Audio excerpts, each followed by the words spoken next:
Hey, everybody. Welcome. This is a Powerhouse Fence Show, and I am Dan Turbyville. Thanks for stopping by. Thanks for checking it out, and thanks for being there. Today, we're going to talk about bidding some jobs. The past few weeks, we've gone over several episodes, or the past couple months, maybe we've gone over several episodes that I think kind of all tie into this. And so today we're going to kind of combine some of those different episodes together, some of the topics we've talked about, and we're going to put it all into a bid. And hopefully, we're going to sell some work out of the deal. So, as always, we're going to start off by acknowledging our sponsors and our partners. The sponsors of the show are Memphis Fence Company, MFC Manufacturing, and Simpalo. The partners are the Thornton Fence Consulting Group. So Tony recently and team, they've recently launched a online educational deal through school. So I added the link to that to our description. There is some content from Powerhouse Fence Show, just our episodes are on there. So if you want to check that out, then there's a link in the description so you can get there and check it out. We also have Fence News, great industry publication. We like them. We put their logo on stuff.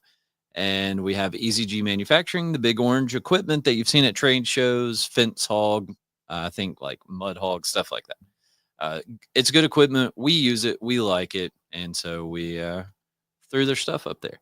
I am live. The phone number is scrolling on the bottom of the screen, 901-878-4987. If you do want to call in and have any questions, feel free to do so. That phone number works all the time. It's not just for the show, so feel free to call whenever you want to.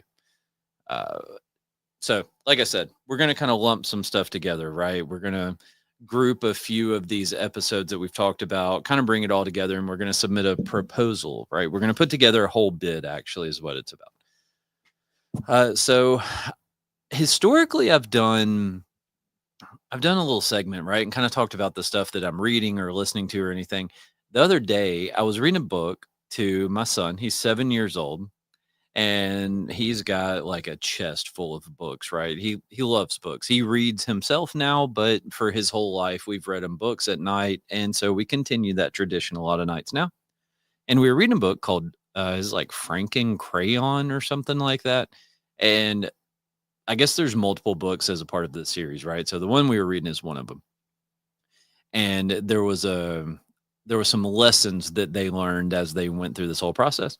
And one of the lessons that they said was, don't try to unscribble a scribble by scribbling on it.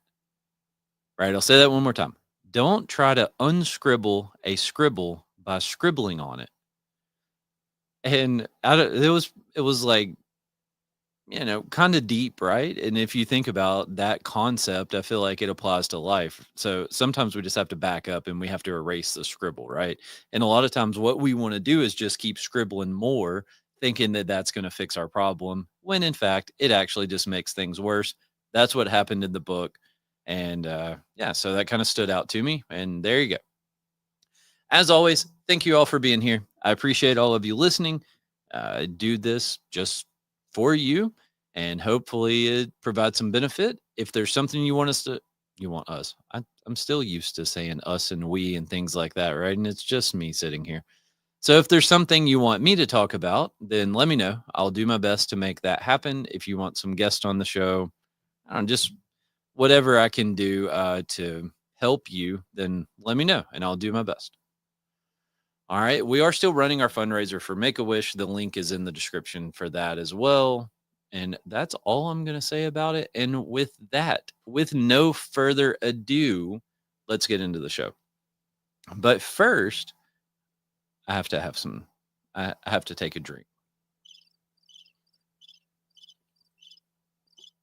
I like adding some random sound effect in there so it's not just silence, right?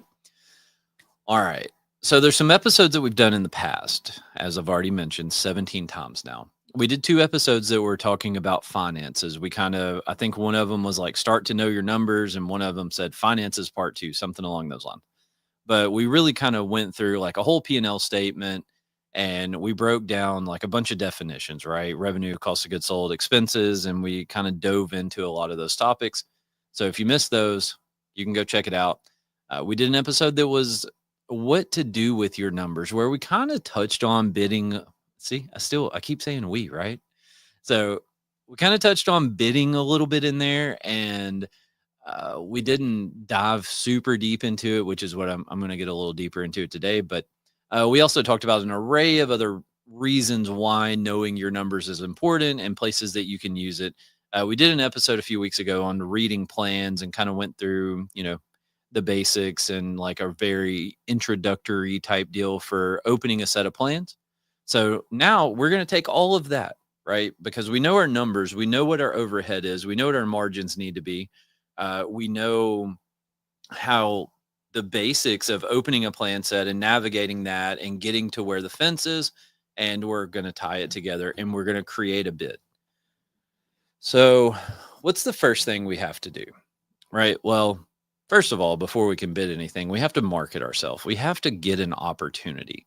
And without those opportunities, none of this other stuff really matters. And so, uh, I don't talk a lot about marketing on here because honestly, it's not something that I know a ton about. And it's not something that I really care to learn about, to be quite honest with you. But I know it's important. And I know without marketing, we're not going to have any opportunities. So there's step one, right? Before we get to bid on anything, we have to market ourselves. We have to have that opportunity to be in front of people.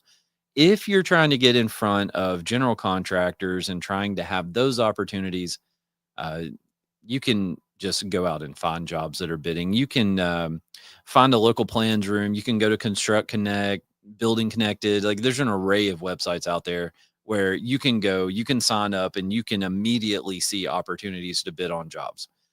Most of those do come with a cost, right? There are some, like if you go to municipal sites and stuff like that, you can get access to jobs that are bidding there for free, but you're not going to have access to any of the bidders, right? So you're going to submit a price to the general contractors, not to the owner. So you got to find out who the general contractors are. And then once you kind of get into that thing and you start bidding jobs and stuff like that, then you'll just receive invitations. I looked a couple days ago, I was on the phone with somebody and I looked and I'd gotten like 47 invitations to bid on projects so far that day. And it was like 2:30 in the afternoon. And so, like I said, once you start bidding jobs and you get your name out there, you get added to all of these bidder lists and stuff just comes. So there's a whole array of ways you can do that. I'm not going to get too deep into it. But anyway, all right. So we did some marketing. We got invited to bid on a project, right? So for this whole episode, we're going to play like we're bidding to a general contractor. And these steps are going to change depending on what type of job you're bidding. If you're not bidding to a general contractor, there's a lot of stuff I'm going to talk about that isn't going to apply, but some of it still will. So, we have a set of plans, we have specs. There's no existing site we can go look at. Let's say it's a complete ground up construction. So there's nothing really for us to go look at.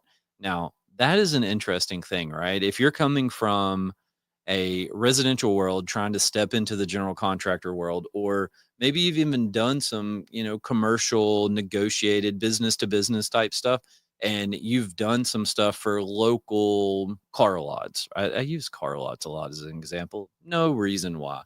But all of those things, you like go out, you meet with the customer, you walk the site, you see where the fence is going. Well, when you open a plan set, you don't really see where the fence is going. Everything that comes on a piece of paper is flat. So there's a whole new like set of stuff that you kind of got to look for there. So it's important that you can't really go look at the site a lot of times. So first, before we go any further, let's talk about when we're doing this. So when are we looking at this job? I personally want to look at the job at least 2 weeks in advance. And I don't mean I really like dive into it and get super deep 2 weeks out, because if you do that, then it's going to work sometimes. But what you're going to figure out is the jobs change. And I mean, we had a job change today. It was due today. The complete scope of the project changed for us at least, and the due date was still today. Right. So we got that one bit us in the butt because we had already done everything. We had it ready to submit yesterday or a day before or whatever. And on the due date, the whole thing changed. So you run in the closer you get to due date to work on the job, the less odds you have of that. But the 2 week out thing, really, I look at it and I say, okay, is this going to take a lot of time? Is this a project that we're really going to have to sink our teeth in and we're going to spend a lot of time preparing a bid? Or is it something that we can spend, a couple hours and we're done? And so those are the kind of things we're looking for. Is it going to take a long time to get a material price? Is this some sort of, crazy high security, anti-climb, crash rated, anything like that that's going to take a while to get material prices on? Do we need to get subcontractor prices? Do we even want to bid the job? Right? That's a big question. And I think it's an important part, right? Is if you want to bid the job, you don't have to bid them all. And I told you, we got those 46 or 47 or whatever invitations to bid uh, a couple days ago. We're not going to bid all those jobs. We're going to bid the ones that make sense for us to bid, and we're going to bid the ones that we want to bid, but we're not going to bid them all. And so, you don't bid them all. You can't bid them all. And 2 weeks gives us enough time to really think about all of this stuff and kind of start prepping for it. And then as we get closer to bid date, we're going to get a little more serious about it. I try to send off everything to all the subcontractors. Like, well, really, I like to give subs a little bit more time. Maybe send it to them at that 2 week mark. But then if we're sending stuff off to get prices on pretty standard material and things like that, I'm going to send that out 3 days in advance, something like that, because I want to give them a little bit of time. The way that most of our suppliers work, we normally get prices back within a 24-hour period, and so that's plenty time for them to get an estimate, prepare it, and send it back to us. I don't like to send them stuff and rush it. I don't like to send them something and be like, "Oh man, I need this back in 10 minutes," or anything crazy. Like, I like to give them time to work on it. So I allow them 24 hours. And then from that point forward, I'll allow myself another 24, 36, 48 hours, whatever, to complete the bid and submit it. Just like today, I started this episode 25 minutes later than I was supposed to.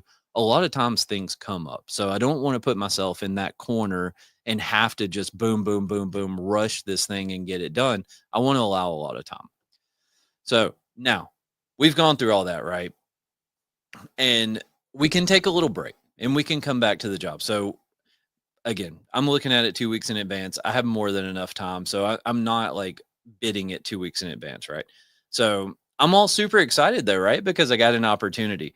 And as I was making this thing, I thought about that and I said, and we really get numb to that over time, right? I mean, you go way back, maybe, right? Maybe it was today when this happened to you. Maybe it was 20 years ago when it happened to you. But there was some point where you got invited to bid on a project and you're like, oh man, that's super exciting. Like, I can't wait to bid on this thing. We're going to sell it. It's going to be great. Maybe you sold it, maybe you didn't, right? But there's that level of excitement and we kind of just get numb to it. And I think, man, we should kind of slow down and remember that from time to time. We should remember that this was once a thing that was really exciting to us. And now over time, we just get numb and it's just like, oh, well, just we got to go to work again. All right, let's see. Craig Eubanks, Dan dropping knowledge like always. Thanks for being here, Craig. JC Gurry. Hey, Dan. Hello, JC Gurry. Thanks for being here. Thanks for stopping by. All right. So, first step, whenever we get, an invitation to bid, right, is we got to download the plans. We got to download the specs. So, I think it's important that we download all the documents. I don't want to skip anything and I don't want to be in the middle of this and move on to something else and think, "Oh man, I'll come back to it later," right? I'm going to remember to do this. I'll come back tomorrow, I'll come back in 3 days, whatever that is. I think it's important that when you start that process, you download all of those plans and put them into whatever system you're going to use to bid. Don't think you're going to come back later. Don't think that somebody else is going to do it or whatever. You don't want to forget. Okay. And yeah, you might not need 95% of the stuff or more that they allow you to download. But when you sign that contract, you're responsible for 100% of what they allow you to download. And so that's the reason I think it's important that we download all of it and at least take a glance at it, right? A lot of times you open up some random attachment and it's like, oh, this is, all about the flooring or whatever on the third floor mezzanine. Like, none of that matters to me. But I at least want to take a look at it. And it doesn't take that much time, and it will save you later down the road. Uh, I have done jobs where we miss stuff. I'm sure a lot of you have done projects of whatever type where you miss something, right? I mean, that can be in any world. That doesn't have to just be the general contractor world. You ever walked around somebody's backyard and missed that there was a stump that was ground off, or missed that there was a retaining wall on the backside of the existing fence or anything like that? We miss things. We're all humans. We do it. All right. So now we can handle this part a few different ways, right? We've downloaded everything. It's time to really start digging in. So first thing I'll normally do is I go to the plans. And I guess that's the part that's a little more appealing, right? To look at the plan set, kind of get in there and start flipping through all of these wonderful drawings everywhere. It's a little more appealing than it is to just open a 1,500-page project manual and start reading. So I go to the plans first. And we can do, like I said, we can do this a few different ways. You can go through there, you can get them all printed off. You can drive somewhere, go pick up the plans that you printed, and then you can bring them back to the office. You can sit down with your ruler and you can measure it all. Works. And construction was done this way for, I don't even know how many years, a long time. Okay. Because I think, didn't we talk about a few weeks ago that blueprints like date back thousands of years, right? So, I mean, that's how people did it for a long time. It is slow. It's slower. And I don't know that there's anyone out there that could ever convince me that it's faster than doing it with some sort of software. And what happens when you realize 3 days later that you forgot some stuff? Well, now you got to get some more.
Yeah, I don't know what just happened.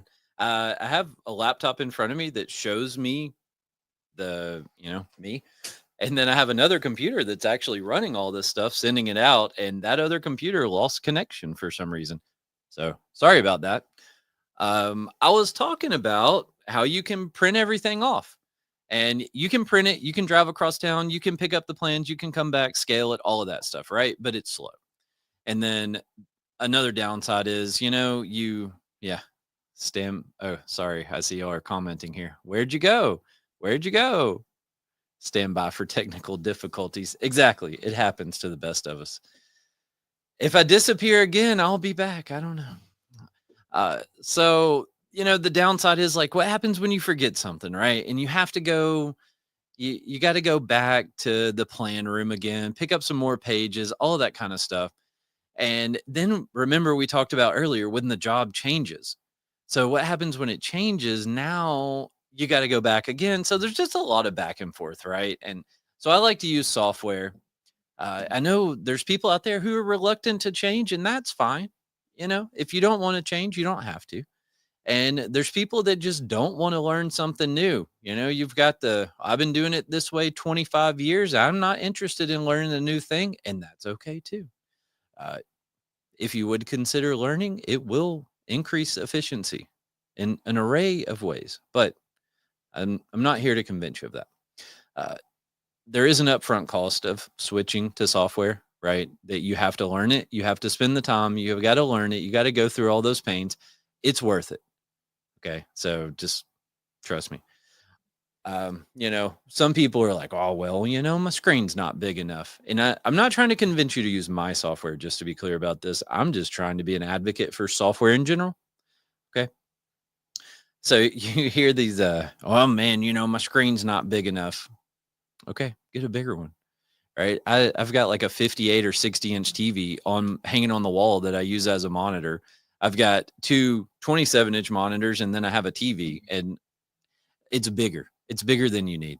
Right. It works well when people come in my office and I'm trying to show somebody something at a bigger distance so they don't have to come sit next to me. But it is handy for that. But past that, like it's a way bigger than I need to look at a set of plans. 27-inch monitor for me, 30-inch, somewhere in there is good. Then you hear people say you can do it faster by hand. And I will tell you, there are scenarios where I agree with that. You can calculate material faster by hand in some situations. Now, what you're not going to do is take a 600 or 800 page plan set, search through all of those plans by hand, do your takeoffs by hand, calculate material by hand. You're not completing that entire process faster. Now, if I drew out a square and I said, how much material does it take to build that? That's the thing that you can do faster without software in certain scenarios. That's fine. That's great for you. Now, what happens when you have to teach somebody else? How long does it take you to take somebody who doesn't know anything about fence, or maybe they've installed some fence and now they're stepping into a different role? How long does it take you to teach that person to take a drawing and calculate the material required to build a fence? Take some time. And, most of us are not going to do well. In fact, none of us are going to do this forever. There's going to come an end. I'm going to bid my last job at some point. And I need to make sure that whatever system I have in place, someone else can take that torch and continue on. And I might want to take some vacation time. I might need to allow other people to bid jobs. But again, there are jobs that are faster. There are scenarios that are faster by hand. Most of the time, bidding a full project, going through all of this stuff, the pros of software by far outweigh the cons. And I mean, the last thing I'll say about this is software keeps it forever, right? If you get you can store stuff on a server, you can store it on a cloud drive, a OneDrive, a Dropbox, something like that. It's going to be there forever. You don't have to worry about losing it. And to me, that's a huge deal because I am absolute garbage at keeping up with a piece of paper. When people try to hand me a piece of paper, I will frequently take that thing and go run it through the scanner so that I have an electronic copy of it because I can, with a little bit of time, I can find that. It's not going to get lost. I was looking for a piece of paper yesterday. I dug through my whole desk, dug around everywhere, and I never did find the thing. I don't know what happened to it. Maybe the gremlins come at night and eat it, whatever. I don't know. All right. There's a lot of things to look through when we're going through the plans here. Okay. So obviously we have to find the fence. So we study the plans long enough to find out what type of fence goes where. I like to say the saying that nothing is always. And so again, that kind of plays into this, right? Because the complexity of that varies vastly between different projects. Sometimes it's super straightforward. It's really easy to figure out. Sometimes you've got 17 different types of fence that are all tied together somewhere. And oh man, Craig, now we are back. I don't know what's going on. Hopefully, y'all have heard everything that I've said in like the last, I don't know, 5 or 10 minutes since we had our little breakdown there. All right. So we got to study the plans. That's what I was talking about. And again, there's jobs where everything's super straightforward. It's easy. There's other jobs where it's really complicated and you have a bunch of different types of fence, different gates, and all of this kind of stuff. And you might have 4 or 5 different styles of fence on a job. You might have, 2 or 3 or 4 different heights of fence on a job. You got to figure out where they connect. Where does the new fence connect to the existing fence? Where does the 4 foot connect to the 10 foot? You're doing a pickleball court, right? You got 10 foot around the ends and 4 foot on the sides. You got to figure out where those two things connect together. So those are the things that like you study about the fence. Specifically, I didn't plan to talk about this, but when you're looking at pickleball courts, right? How do you bid it? Because the posts are in a slab. Do you bid assuming that you're going to set the post before the concrete is poured? Do you bid it assuming that you're going to core drill? Do you bid it assuming that somebody's going to put sleeves in for you that you're going to be able to use? That's a thing that we frequently find ourselves struggling with, and we struggled with it yesterday. We went through and we were bidding a job. There's a concrete pad underneath it, and so the guy that was handling the project said something about adding money in there for core drilling, and we looked at it, and I was like, "Man, that's a lot of money to core drill." And the people who are bidding it, are they including the core drilling? Or are they just gonna put the price in there of installing the fence and they're not gonna plan for that? And so that's always a struggle for us, right? Because we could put sleeves in and we could give the concrete people the sleeves. But what happens whenever we sell the job and they're like, no, we're not doing it that way? Or they just call and they say, hey, the slab's there. There's an array of scenarios where you could wind up where you still have to core drill it. I'm genuinely curious how people handle that because I struggle with it. That's one of the things that we struggle with. And we've talked about it before. You can ask all the questions in the world and you may or may not get an answer. Sometimes you do, sometimes you won't. Here comes a cricket break.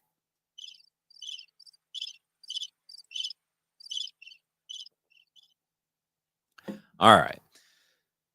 So we have to study long enough to know where the fence goes, right? I also like to study long enough to understand the intention of the design. Again, sometimes this is easy, sometimes it's hard. And a lot of times, the intention of the design is going to play into the way that we bid the job. And pause that thought for 1 second. Seth, how's it going? Thanks for stopping by. Good to see you. So, the intention again, pickleball court, right? Like, I understand the intention of that fence. But there's a lot of times where I don't understand the intention of the fence. And the reason I like to know the intention is because when the specs and the details and things like that are not clear enough to explain to me what they want, and there's holes in the information, I've got to do something to fill those gaps. And typically I can do that if I understand the intention and I understand best practices, industry standards, the design intention, all of these things. Normally I can fill those gaps. Not always. There's still a lot of times where I have to go in and we have to ask questions and we have to say, hey, what do you want us to do here? Um, this isn't the right way to do it, but sometimes there's those jobs that you bid and you're like, I'm pretty sure this is what they want, but I'm not positive. And then you get into the job and just kind of figure it out later. I do not like that at all. I'm the kind of person that I really like to have a complete understanding, a plan. I like to know what we're going to do before I ever bid the job. I don't really enjoy bidding jobs and losing money before we ever even start them. And if we bid a job wrong, we've lost money potentially before we even start the job. And I don't like that. A big part of going through the plan set and looking and understanding what you need is just simply using your brain, right? Excuse me, sorry. We're a service industry, in my opinion. And I believe that a large part of that service is quoting and installing something that makes sense. We talked about the concrete slab, right? I don't want to be the guy that I bid the job as if it was going in dirt because that's all that they said. I want to be the person that when they hire us, we've planned to do it the right way. And we're not going to come back and be like, well, the plans didn't say I needed to give you sleeves, so I'm going to have to give you a change order for that.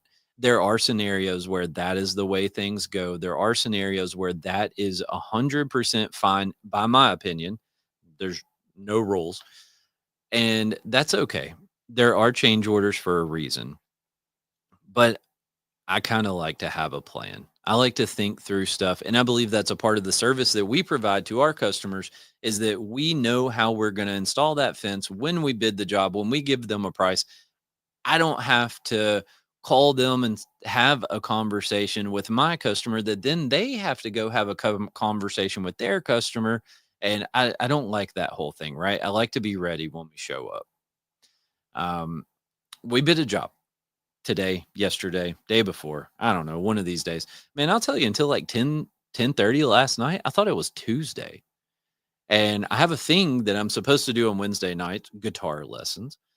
And I didn't do it because I didn't even know it was Wednesday until like 10 or 10:30 last night. So, anyway, we did this job and it was a rectangle enclosure around some pump or, something like that. I don't even know. And there was no gate drawn on it. So, guess what? Our estimator that was handling the job, he put a gate in it.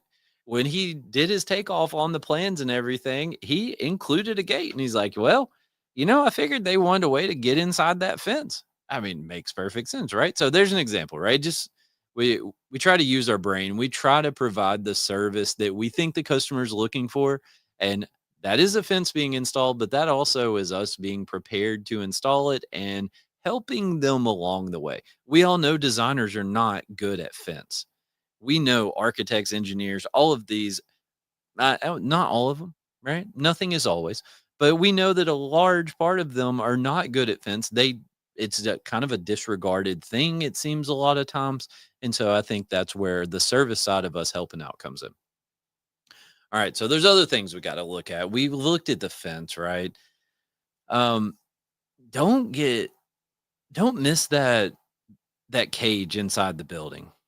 That that's a one that multiple times I've used search features in software and it's led me to a cage inside of a building. And I thought, man, if it wasn't for this little search thing over here, I never would have seen that. I would have just bid the fence around the perimeter. I would have bid the gates. I would have bid all of that. And I would have missed this, maybe 20 feet of fence inside, maybe 200 feet of fence inside, whatever it is. I would have just cruised right by, never seen that. Again, sign the contract. You're responsible for 100% of the stuff.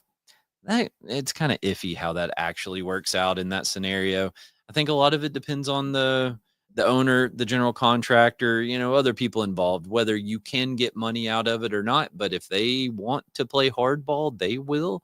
And I think that's probably when, the job's bumping up against somebody's max budget or something like that. By the time we get there and you say, hey, man, I didn't include this. And they say, well, that sucks. You signed a contract that said you would do it. So it can go that way. It doesn't always. Remember, nothing is always, right? We want to look at the grading and drainage plan. That's an easy one to skip because it's not really for us, right? Like there's easier things to look at to find the fence. So we need to look at it, right? So an obvious thing is how many terminal posts do we need? Which is pretty easy to just skip, right? Again, everything is flat on a piece of paper. It all looks fine. But when we go look at that grading and drainage plan or the grade plans or whatever they're called in your plan set, then we'll start to kind of get a picture of what the site is going to look like when we show up. Now, this is another thing. You've got to get over that learning curve, right? You've got to learn how to look at them and what all the funky little lines on it mean and all of that stuff.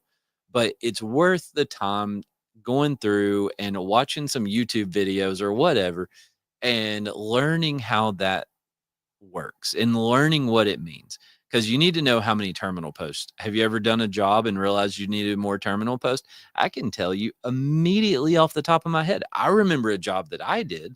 I didn't go install it. I sold it and I managed it. And so the crew went to install it and they call and they say, hey, man, it was like a 4,000-foot job or something like that. And it was 3.5 hours away from us. And they call me up and they say, hey, we're going to need like 25 more terminal posts. And I said, what? And they said, yeah, man, the grade out here is crazy. It's going up and down and left and right and everything all over the place. And I thought, oh, crap. That was the thing. Like, I did not look at the grading drainage plan and it bit me in the butt on that thing. If you've never bid a job and separated out your terminal post, I would encourage you to do that at least once just for fun. Go through, run your material, everything like normal, separate out the terminal post, the tension bars, the bands, the railings, brace bands, bolts, all of that kind of stuff, separate it out and then put labor to it and see what it costs to install a terminal post. Okay. And then compare that to the price per foot for your fence or anything else. And terminal posts are, in the grand scheme of things, are not bad, but they're fairly expensive. Right. And so having enough terminal posts in the job is important. How hard is it to access the site? I bid a job. Well, we bid a job. I can say we in this. I'm getting my we's and I's confused. I'm sorry, guys. So we bid a job within the past week or two, three, I don't know. And it was the fence was on top of a levee. And if you don't look at that grading and drainage plan, you're not gonna know that. And it was on top of this levee, and there was probably, I don't know, 40 or 60 foot of maybe maybe 20 or 30, 40 foot of elevation change. Like it was up there. It was big. And the only access points you had were, 1,500, 2,000 feet away. And that was as close as we could get a truck. So when we're running material, we have to account for that extra time. When we're hauling concrete, right? You got a concrete truck, that's as close as they can get. And so, I mean, again, grading and drainage plan, it's a big deal. You got to learn it. You got to find it. You got to make sure that you're going through looking at all of this information. Electrical plans are another one that we want to skip. That's an important one to look at, especially if there's gate automation. So, yeah, a lot of times I look at jobs and I'm like, man, is there gate automation on this gate or not? Right? Because for whatever reason, I try to understand the intention of the design, right? And I think by doing that, it allows me to you get a different perspective, okay? When you try to understand the intention of the design, it doesn't mean that you're going to understand the intention, but you're trying to, and that's a step in the right direction. That's all we can do is try.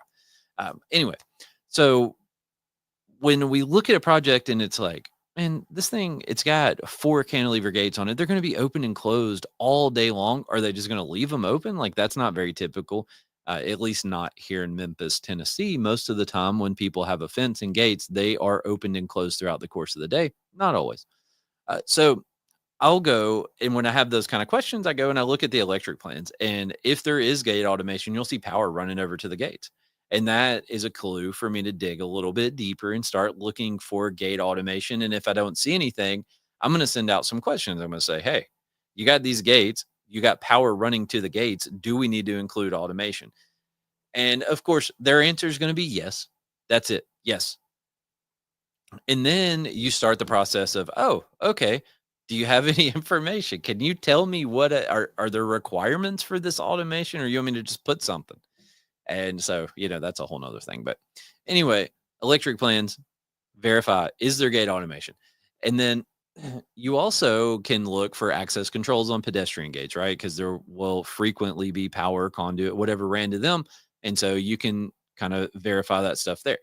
And then an important one is to verify the power that's being provided to your gate operators. Okay, so we're doing a job right now. I'm not sure if the automation has been installed or not, but we're doing a job now, and the power that's being ran to the gate operators is 480 volt 3-phase power. Right? It's super overkill. I understand, but that's what they ran out there. And so we had to put step down transformers and different stuff like that in there to do the thing that they were wanting to do.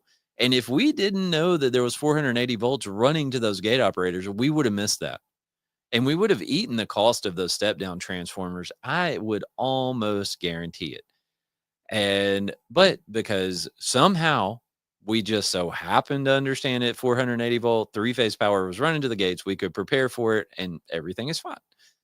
So I already mentioned the fence inside the building too. Software searching is great. That has saved my butt multiple times. If you do use software and you do search, we search FENC, right? Because it's frequently either fence or fencing, and FENC will show you both of those, or it should. Test it if you don't think, or if you want to verify, right? But FENC is is a good one. All right. Don't forget to verify the scales right. Uh, again, this is every single one of these little things that I'm talking about is because I've been in the scenario and I've learned these lessons. Okay. Check the size of something. Check a parking spot, check a door frame, check a garage door, the road leading to the building, check something. And what we're looking for is something that makes sense because I understand a road is not 474 feet wide.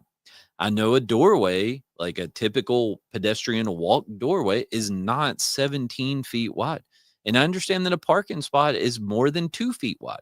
And so if you get any of these results that are just obviously wrong, that's what you're looking for. Um, doorways, door frames, like interior doors are normally 3 foot wide, right? And then a parking spot, I'm looking 8, 9 feet wide by 18, 20 feet deep, something like that. And then if I'm looking at a road, I mean, it might be 24, 30, 36 feet wide, depending on the scenarios. Might only be 12 or 14. But again, I look at it and I try to just make sure that something on there makes sense. We did a job. If you're a long time listener, whatever, you maybe have heard this story before, but we did a job and it was all custom built ornamental fence. We went out there and we started like getting ready to do the job, and we figured out we were something like 700 or 800 feet short. I don't remember the exact quantity. I know it was around an $80,000, $90,000 omission on the project. And so I sat down and I made a video. Okay, so I did a screen recording. I went through the plan. Well, first of all, I had to figure out what happened. And so I went back through the plans 2, 3 times. And then I finally figured out, wait a minute, the scale is wrong.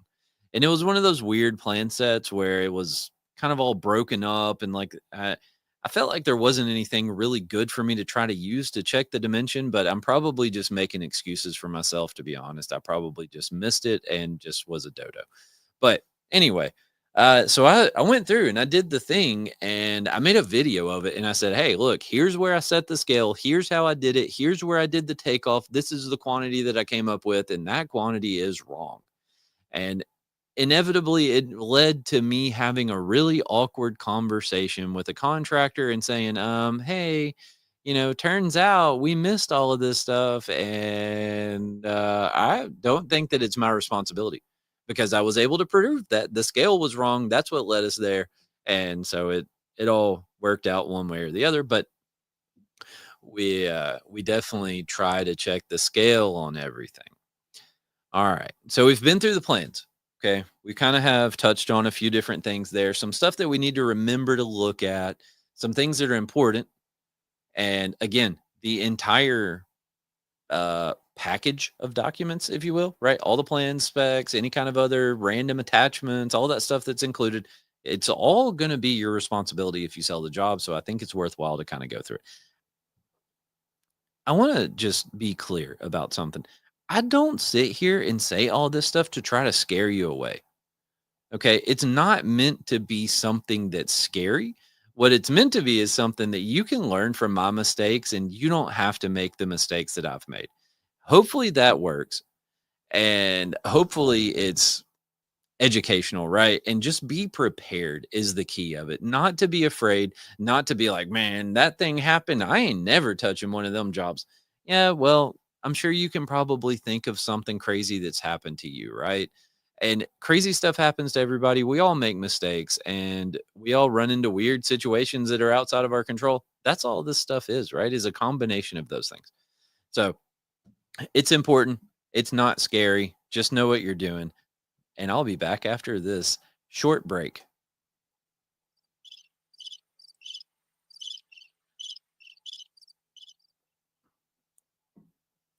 All right, now we got to go through the specs.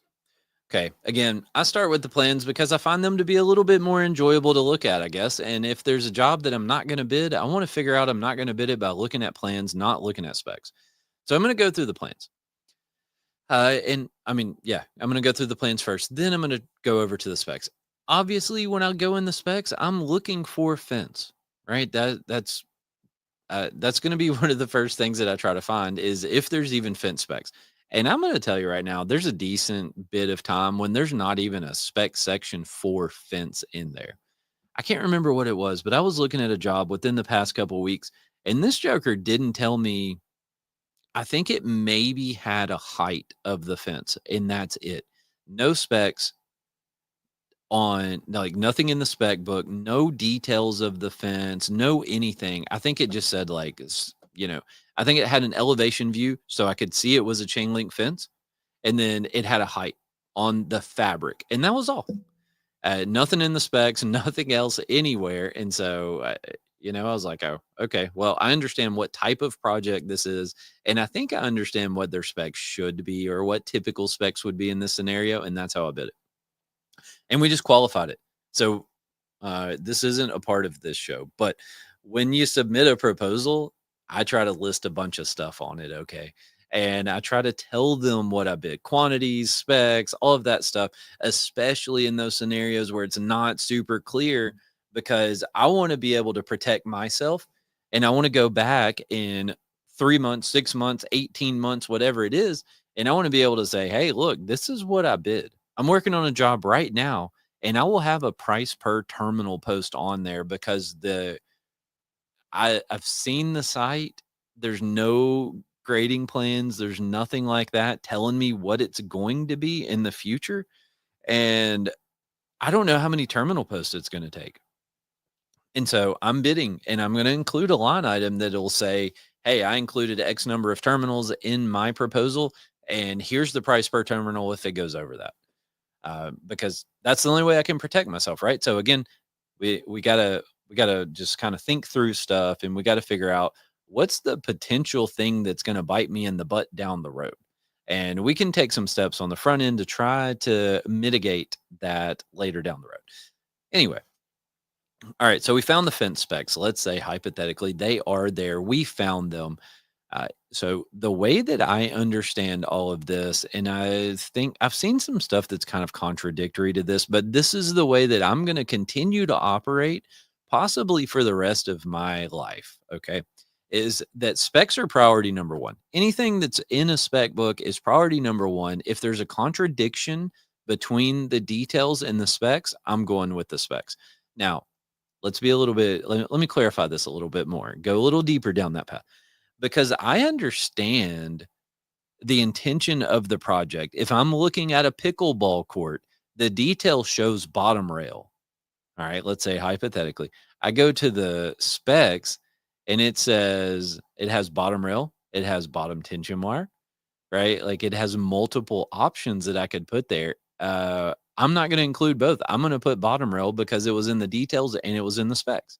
If I look at a job and it's a 4 foot tall fence and it tells me to put braces and trusses and all of that stuff, I'm probably not going to do it, because I know that 4 foot tall fence, you're not normally going to do that. I did bid something the other day and I put truss rods at the terminals. Okay. I didn't put a brace rail, but I put a truss rod, and I just put a couple extra railings and brace fans and stuff for the top rail to break at that first line post. And I could put a truss rod if I had to. But anyway, a lot of that kind of stuff is just what you just do when you're bidding jobs, right? Because the odds of you having all of the information, odds are pretty slim. All right, so specs are priority number one. And then from there, I step down to priority number two, which is any of the written notes on the plans, or, writing in details, stuff like that, right? Anything that's text on the plans. I treat as priority two. And sometimes you'll see a detailed drawing of a fence, and then down below it, it'll have a little note section that has specs listed out. That might not match what's in the spec book. Okay, so specs are priority number one. The written stuff down below, let's say it doesn't match the little text with arrows going to the fence. I treat that note section below as priority number two. And then priority three, the little notes written around the fence detail. And then the actual drawing itself is after that. And, whatever else, like that's kind of the hierarchy that I use. And we got to look at other stuff in the spec books, right? One of the things that comes to mind is, does it have like what is it, Buy America Act? Does the material have to be domestic? And if it's domestic and it's Schedule 40, let's say, well, You might want to make sure you bid domestic Schedule 40 because there's a pretty significant cost difference between import Schedule 40 and domestic Schedule 40. Any of your 20, 30, 40 weight stuff, all of that in our normal world is typically domestic anyway, right? If you're buying from any of the big manufacturers, suppliers, distributors, whatever you want to call them, most of that stuff's domestic. It's all made here. But when you step up, get into the Schedule 40 world, if it's domestic, it's going to be expensive. And if it's import, you bid import and you got to install domestic, you're going to have to come out some money. So domestic is one. The schedule is another thing that may be included in a project manual, but it also might be another one of those attachments. Remember, we download all of the attachments, right? Because that schedule might be included in one of them. I like to look at the schedule. Again, if you've listened to the show, you know I've turned down jobs before because I realized that I could not do what they were asking me to do in the schedule. There were the time constraints were not realistic, and I still bid the job. But when I bid it, I included another sheet in there and I put the schedule that I could do as another attachment. And I think that's fine. I didn't sell the job, right? They wanted to send me a contract. They wanted to hire us and I said, "Hey, you did see the schedule that I gave you, right? Doesn't match yours." And they said, "Oh, well, sorry, we can't hire you if the schedule isn't what we wanted." I said, "Okay, I understand." But schedule is a thing, right? Because liquidated damages are a thing. And I was talking about a project that we bid. It was on a bridge, and I forget exactly what the numbers were, but the liquidated damages on that job were something like $2,500 per lane per hour, and it was a 4-lane bridge. So if you didn't complete your portion by the substantial completion date or by the completion date, then and you had to block a lane of traffic, which we would have had to have a lane of traffic blocked for us to work on the side of this bridge, then we would be fined $2,500 per hour. And I don't know. I mean, if we're out there 8 hours a day, maybe that's when it is. Maybe, if we have to leave traffic controls overnight, maybe they're fining us 24 hours a day. That's that stands out to me because it was uncommon. Normally it's, it might be $250 a day, it might be $500 a day, but it can be $2,500 an hour or 10,000 an hour if you had to block all 4 lanes, right? So schedule is a big deal. When you sign the contract, you're going to say you can meet the schedule and you will do things when you're directed by the general contractor. So I like to look at the schedule. I like to look for wage rates. Nowadays, honestly, a lot of the wage rates are behind and people are getting paid more than the wage rates are a lot of times anymore. And so it's not as big of a thing as it used to be, but it used to be bigger. And it used to be that if there was wage rates on a job, we had to put extra money in the job to make sure we were covered and all of this stuff. Like I said, nowadays, most of the time I'm covered already, but I still do like to look at it and make sure that I understand what I'm going to have to pay people. There are crazy things where, you know, you might have a person doing a specific task on a job that you might have to pay them 45 or $50 an hour. And you just need to make sure that you have that in there. Um, Again, all lessons, right? Uh, the domestic Schedule 40 thing, that's a lesson. The schedule of the project, that's a lesson. The wage rates, that's a lesson. The safety requirements. So you want to look in here and make sure you have a good understanding of what type of safety requirements you're going to have on the job. We did a job, interestingly enough, also on a bridge, and I didn't bid the job. We bid the job, but the person who bid the job had left by the time we installed the job, and so it kind of became my baby. And it was a super cool job, right? We worked shifts around the clock, and we were only allowed to work on the weekends. And we had to start at like 6 o'clock on Friday evening, and we worked solid all the way through the weekend until I think 4 a.m. on Monday. And we had multiple shifts of guys out there working. And like I stayed in a hotel that was right down the street for the weekends that we were working on the job, just in case anybody needed anything. And I mean, I was probably on the site for 14 or 16 hours a day over the weekends. And it was a really cool project to be a part of, but the safety stuff. So we started getting into it, and man, this was the most extensive submittal process I've ever been through in my life. I bet It's sometimes I send in submittals, and the one I talked about earlier, 480-volt power going to the gate. I think my submittal package for that job's 75 pages long. A lot of it is it starts off with I put a scope of work at the beginning. I put all of my drawings behind that. And then I start getting into, manufacturer's product data and operator product data and all of this other stuff. But anyway, the entire package for that 480-volt job is like 75 pages. But I'm telling you, the one that we did on the bridge took me way longer to do. We had a bunch of stuff that we had to fabricate and cut and drill and, prepare to be ready for the job. And again, we were only allowed to work from 6 o'clock Friday night till 4 a.m. Monday. Everything that we fabricated all had to be hot dip galvanized before it could go on the site. So it was completely impossible that we needed a part at 3 o'clock on Saturday morning and we could have it there before 4 o'clock Monday, right? So we had to have all of our ducks in a row. And going through the submittal process, figuring out how long every single part and piece needed to be cut, where holes had to be drilled, and all that took me a long time. But anyway, that was none of that is the safety requirements, right? But that is a good point that you might want to be prepared. If I wasn't able to do that myself, if I wasn't able to produce all the drawings and everything like that that this contractor would accept, then I would have had to hire someone to make them for me. And there's an added cost.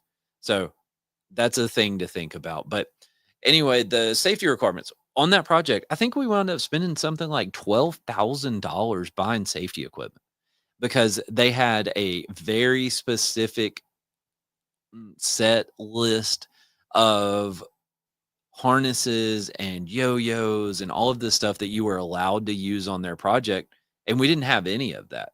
So we had to go out and we had to buy all of these. And I think it was if memory serves correct, it was something like 500-600 bucks a person just to get them the harness and the yo-yos and things like that that you were allowed to have, or not even the yo-yos, but we had cable yo-yos that went on our back. And then we had to have other cable yo-yos that were, 50-foot long that we could attach on at different points and all that stuff because there was no tie down points near us. So yeah, anyways, wound up spending something like $10,000-12,000 on safety equipment. It was completely insane. It was overlooked during the bidding process. It was not included, and we had to do it to do the job. We still have a lot of the stuff, but man, it was crazy. We had to have, I never knew that you could, they make stuff to tie off everything, right? So I remember we had to have like little clips. Everybody's hard hat had to be tied off. And if you had a tool, it had to be tied off. So if you carried a pair of fence pliers out there, they had to be tied off. If you took your impact out there, again, had to be tied off. Bolt cutters, every single tool that you took out there, tape measure, everything had to be tied off. And so all of the like smaller tools and stuff we could tie off to ourselves, but we had to be tied off to the bridge. But it was an interesting experience, but it was definitely a bolt lesson. Again, like I said, all of these things I'm talking about, they're all lessons. They're things that I've experienced, and hopefully someone else one day doesn't have to experience at least one of these things. All right, let's try to get to the end here. Let's try to wrap this thing up. So we have a handle on the scope. We have a handle on all the specs, all the different requirements, all of that stuff. Now we have to do a takeoff. We have to get to a material list. We haven't even made it there yet. We're an hour in and we're just now getting ready to do a takeoff. Some people send the layout to the suppliers. If that's you and it works for you, good. But I would not trust that at all myself. I send them a material list with the specs and they still get it wrong. Right? We still have to go line by line and we have to and I say they get it wrong. I don't mean they get it wrong every time. They get it wrong sometimes. So what we do is we send the material list with all the specs written out on every item and all that stuff. And then we go line by line and we verify that they have the right item, the right quantities on there. And we catch them making mistakes doing that. So it's kind of scary to me to think what they would mess up if I just sent them a layout. But hey, again, if it works for you, that's great. I don't know what you do if that person, your sales rep, leaves. Is there gonna be another sales rep that steps in there that can do it for you accurately every time? Maybe, maybe not. I don't know. But it's scary to me. I would not wanna trust that. So we send material list, right? And there is, again, nothing is always. So there is an exception to this thing. There are times where it's like a really specialized product. And in those scenarios, I will send a layout directly to the manufacturer, and I'll copy the distributor it's running through and stuff like that. But I will get in scenarios where I'm dealing directly with manufacturers, and I'll send them the stuff, and I'll say, hey, I'm not super familiar with this product, can you give me a quote? And always ask for like installation instructions, detailed drawings, all of that stuff, because I need to understand what we have to do to install the product. So there are those scenarios where it happens, but most of the time I'm sending a materialist. Even when it's like that, I'm going to at least figure out how many panels or how many line posts or, something that I can kind of like have some comfort level when they are giving me these lists. A lot of, again, we've already had the whole conversation about doing it by hand, right? This is the same thing, is calculating material. You can do it by hand. It, yeah, we already talked about that. But of course, naturally, I use Simpolo to do it. Use whatever works for you, right? I'm not here to try to sell you Simpolo, I promise.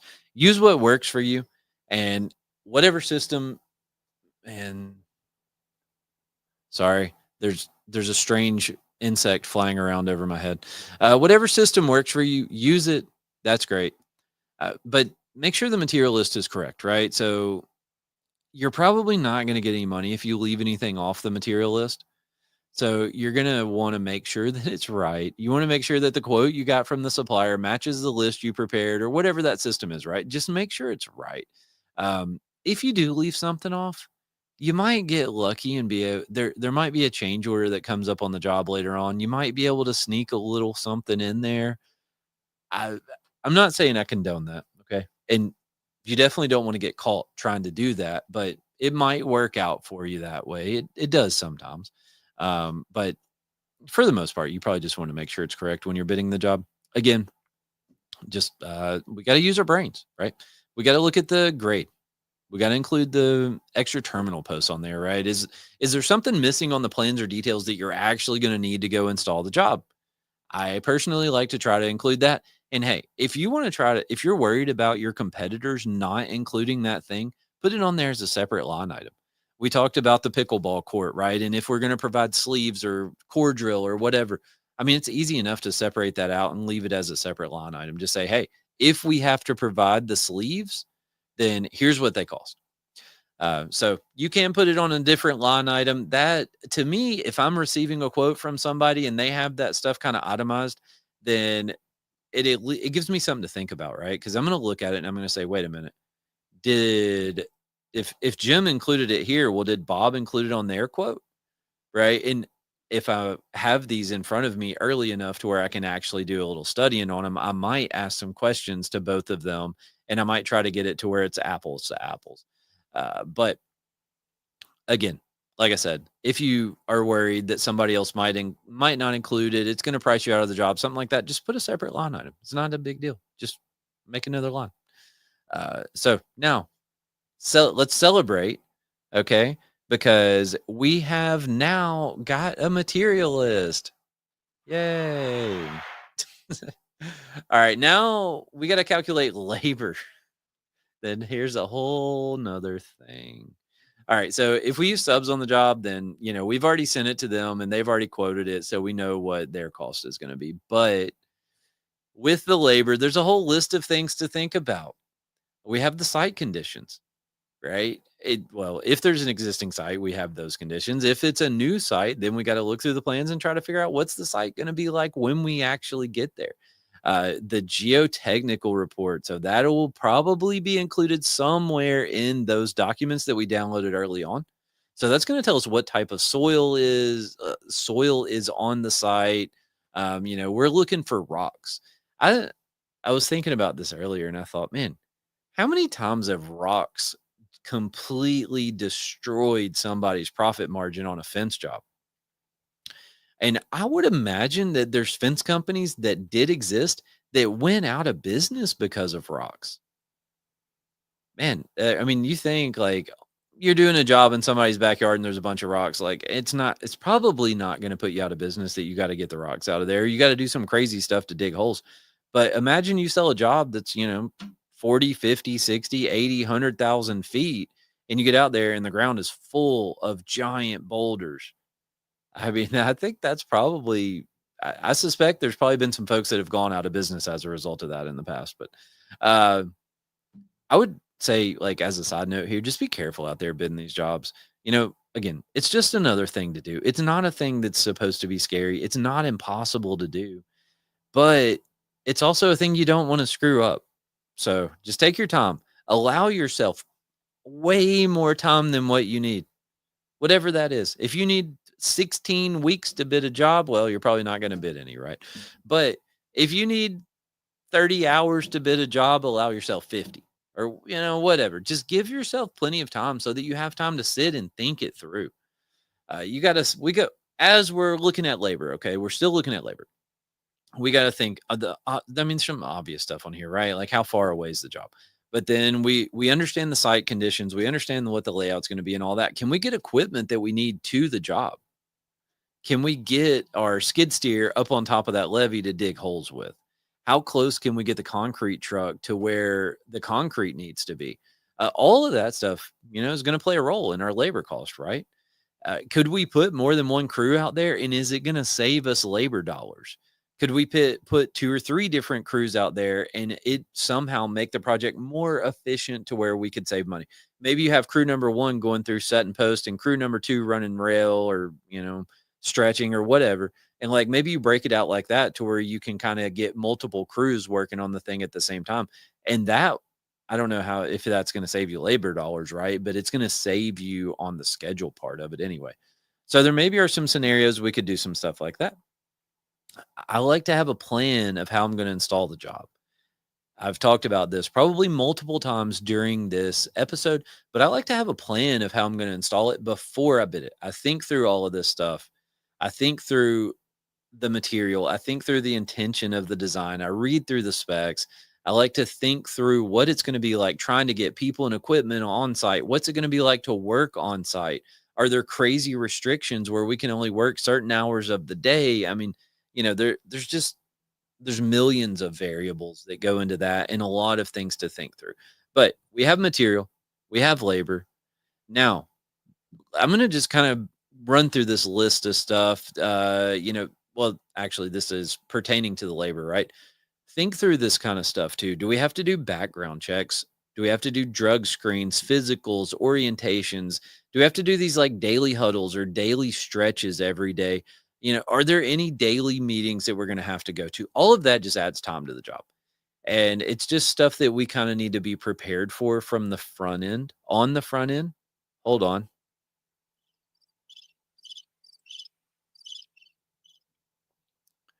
All right. So we just got to be prepared, right? And again, there's a million things that could go on that list. So now, once we go through all this and we think about equipment rental and we think about insurance requirements and drug tests, because they cost money, background checks cost money, badges cost money, hotels per diem, anything else that's specific to that job, all of that stuff is into our cost of goods sold. That's where we got to get. So now, how does this tie into stuff that we've talked about before? Well, it finally does now. Okay, because we have to apply a margin. And how do we know what that margin can be? Well, because we understand what our overhead is and we understand we want to make some money on the job, right? And so all your margin's doing is it's overhead plus profit, right? That is the dollar number that comes out of your margin. And overhead's a percentage, profit's a percentage, margin's a percentage. So that's why all of that stuff is important. If you want to get more aggressive on a job, let's say hypothetically, you normally run a 25% margin on something. Okay. And you want to get more aggressive. You want to bump it down to a 15% margin. Well, first of all, your margins are super low from what I've seen. So anyway, you want to bump it down. Well, what happens when your overhead's 20%? You go to a 15% margin to sell the job because you want to sell the job. And now you're losing money before you ever step foot on it. And I think that's the worst thing we can do. I think losing money before we show up is about as bad as it gets, right? I'm way more understanding, forgiving, whatever you want to say, when we make a mistake and we miss something in the bidding process. Don't have a full grasp on everything it takes to do the job and then bid it below the margin that you need and lose money before you ever get there. Right? If you want to lose money, do it because you made a mistake, not because you just bid it wrong. Hmm. Something weird just happened, but I still see me, so hopefully it's okay. All right. So here's a few things that I just want to go over real quick before we wrap it up. This will be brief. So I look at a price per foot when I bid these jobs, and I have an idea of what 6 foot tall chain link costs per foot, right? What we should sell it for per foot. And I have an idea of what 4 foot chain link should be per foot. And I just kind of look at the price per foot whenever I'm bidding these things just to make sure it makes sense, right? Go back to the whole thing of where we measure the size of a parking spot, a road, a doorway, whatever. I'm doing the same thing here, right? I'm using my brain. I'm making sure that that price per foot makes sense. If I bid a 6 foot tall chain link job and it says the price is $2.17 a foot, I made a mistake somewhere. If it says the price is $74 a foot, like what? Wait a minute. Let me think about this. What's going on? There are scenarios where that makes sense, but is this that scenario? When I'm bidding a job, I break out the different stuff in our scope. I just have the way that our system is built for bidding jobs, it breaks out that kind of stuff on the front end. You may as well do it because there's a pretty decent chance you're going to have to separate all this stuff. If you have to put it on a schedule of values or do different things like that, you're going to have to separate it anyway. When you get ready to bill, that's when you're going to have it separated, right? And we don't want any problems when it comes to billing. We want to have all that stuff in order. So, may as well do it when you bid a job, right? May as well have your system that just affords you the ability to have it all broken down, separated out. And what I'm talking about is I have my 4 foot fence, my 6 foot fence, my demo, my temporary automation, all of those kind of things are separated from the get go. So I don't have to try to reverse engineer that 6 months or a year, 18 months down the road. And I promise you, I it took me a long, long, long time to get to that point. I was so dumb and I did it the hard way so many times. And I would have to go back and try to separate stuff. And I would look at it and I would say, man, if you sent me the schedule of values and told me that gate costs that much and the fence costs this much, that is absolutely madness, right? And like I've been through that whole thing. So again, all of this stuff, right? It's all lessons learned. It's experience of doing these things. So now our system is we just separate it. We just split it all out from the beginning. We get quotes for all the different material types separated. We bid all the different material types separated. I normally include the fence with the gates. So I mean, if I got 4 foot and 6 foot tall fence and they both have gates, the gates are just kind of lumped in there. But if I do demo, temporary automation, things like that, those will be separate line items, right? And I kind of have all that separated. Um, and I don't care, right? The whole I'm not going to do that work. I'm not going to separate the prices and all of that stuff. I don't buy into that thing. I mean, I've been in plenty scenarios dealing with general contractors where you have to separate everything. And when I mean say everything, I mean everything. I've had it where you have to give them a price on every nut and bolt, and you have to assign a labor rate to that nut and bolt. Hold on. Jeff has a question. What if they pick and choose what items to take from your quote? Are you covered if you had to go out for just 5 to 10% of the items you have broken down? Uh, that depends, Jeff. Sometimes I am. Well, I mean, 5 to 10% of the stuff from the bid, right, is not good. But a lot of times, if I bid a job and I have permanent fence and temporary separated, right, I'm covered either way that goes. And when I look at jobs with general contractors and there's 4 foot fence and 6 foot fence and they're in two different areas of the site anyway, I assume that I'm going to do that at two different times. Now, if they tie into each other, yeah, I might plan to do that together, right? So there's a lot of variables that go into that for me. But a lot of times, what I do is I have a note that's directly below the area of my proposal that has the scope and price and all, and it'll be bold and underlined and say prices based on the entire scope of work, unless otherwise noted. And so That's the easy answer, is if you want to make sure they hire you to do the whole thing and include the whole scope, put that note on there, right? And then if they do call and ask you a question, you can make a decision about it then. I I've done plenty jobs where we didn't do the temporary fence, and I'm fine with that. We didn't do the demo, okay, right? Like I still got the permanent fence. I'm okay with not getting the whole thing in a lot of scenarios. Again, temporary fence, permanent fence, you know, demo, automation. Like if you separate those things and you don't award it all to me, most of the time that's fine. But it just depends on the scenario. Sorry, that was a long answer, but hopefully it was the answer. Um, all right. So the last thing that I have to say here is if we've done all of this, right? If we understand our numbers, we understand what our overhead is, we understand what our margins need to be, and all of that, we can confidently bid a job. Okay. And we can know, yeah, can you give me 10% off? Can you give me 5% off? Can you give me a little discount? Your price is a little high, whatever that conversation is. We know what we can do because we understand our numbers and we understand what it takes for us to have a profitable business. And without understanding all of those numbers, I don't know how people ever have that conversation. I don't know how you bid a job. I don't know how you have a conversation of, can you discount it? If you don't really know, do you really know? There's that. I still get nervous on jobs. 100% will tell you I get nervous. Most of the time, it's some job that's an anomaly. I don't know if y'all can hear like some kind of staticky noise or whatever, but it just started raining like crazy. Uh, and then if I sell the job, then I my natural instinct is to kind of go down that path and be like, oh no, what I forget. How much money did I leave on the table, right? What could I have charged for the job? We just got to get over that because we did a really good job at estimating. We dug through all the plans, the specs, we understood all the requirements. We did all of that stuff and we got the job. Like we did the thing we set out to do. So now it's really time to celebrate, not time to be nervous. So we got to be confident when we bid the job because when we sell the job, we want to be confident that it's going to work out and we're going to be profitable on the project. And then we can do job costing and we can make sure that we were, right? Because we have our numbers all under control. The lights are flickering. I'm going to